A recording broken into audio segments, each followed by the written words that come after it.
my neighborhood said that our house was touched with death. My husband and other relatives had died, and no matter how hard I tried, I knew my neighbors judged me for what had happened. Life was hard. I have 3 children and had to find work to feed them. Of course, life got a lot harder last year when ethnic fighting broke out and we had to flee. My home was looted and then burned down, leaving me with just the dress I was wearing, and that was all. A month or so later, those of us from my neighborhood whose homes had been burned down were invited to the bottling project, where we were given jars and ingredients to cook up our own jams and pickles for winter.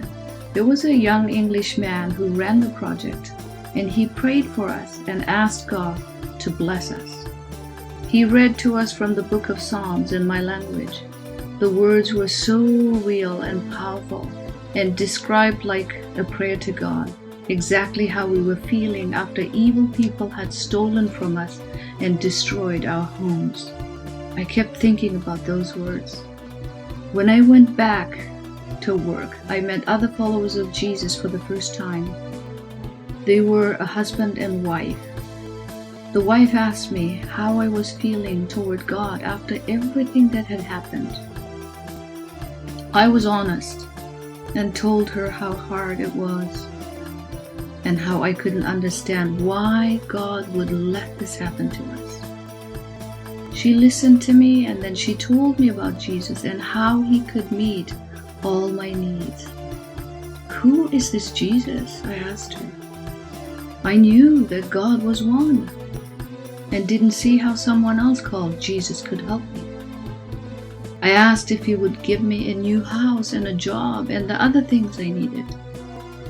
The woman said Jesus would give me the things I really needed: peace in my heart, the ability to forgive my enemies, and eternal life. We talked more over the coming days, and God opened my heart. Finally, I decided to follow Jesus even though I didn't understand everything. I prayed with the couple, but afterward, as I walked back to the ruins of my house, I heard Satan asking me, "What have you done? You can't just change your religion. What will people say? What will your father say? What kind of shame will this bring to your sons?" I listened to the voice and thought it was right and that I had made a stupid mistake. But then another voice told me that I had made the right decision. As I went to bed that night, I felt confused until a dream came. In my dream, I saw myself at a fork in the road. Beside one branch of the road, I saw my father and the old man from our neighborhood. Everything was gray and lifeless and felt depressing. I knew I didn't want to go down that road.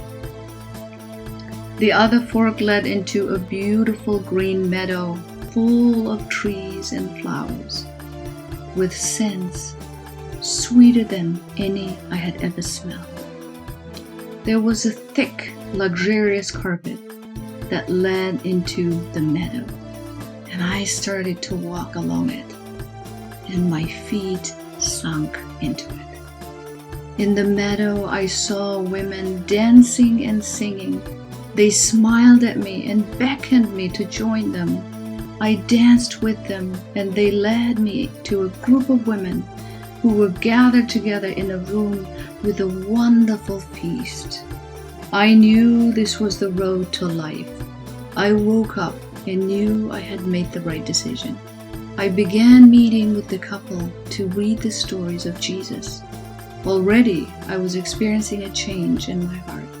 My eldest son is angry with me and thinks I am crazy, but I keep praying that God will soften his heart.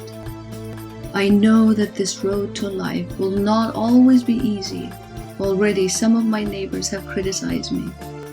I still haven't found those words from the book of Psalms. Right now, I find it hard not to read about Jesus. I haven't read anything else. I just want to keep on reading and rereading about him. Usually I tire very quickly when I read, but when I read this holy book, I am filled with strength and joy. Jesus has given me the road to life and peace in my heart.